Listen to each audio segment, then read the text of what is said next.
Kabanata 15. Pangalawang paglalakbay ni Rizal sa Paris at ang Eksposisyong Universal ng 1889. Noong Marso 1889, naging mahirap para sa isang binata ang paghahanap ng matitirahan sa Paris.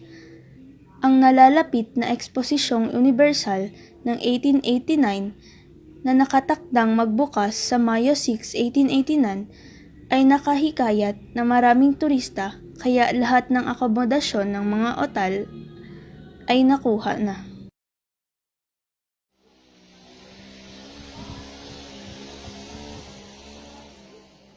Pansamantalang tumuloy si Rizal sa bahay ng kanyang kaibigang si Valentin Ventura.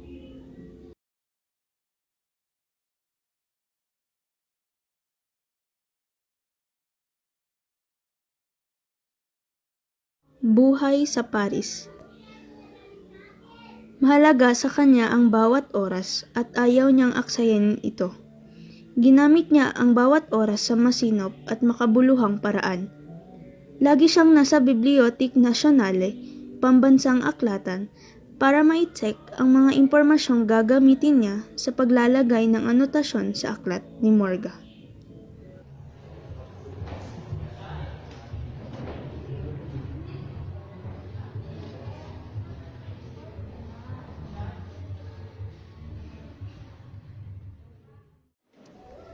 Mahilig sumulat si Rizal ng mga pangyayari sa kanyang buhay.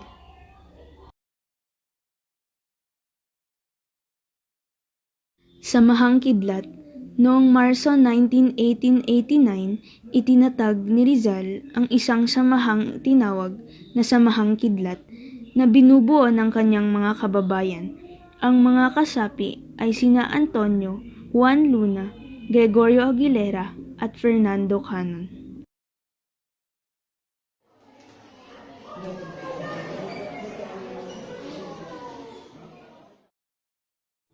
Samahang RDLM. Isa pang samahang itinatag ni Rizal sa Paris noong panahon ng Eksposisyong Universal ng 1889.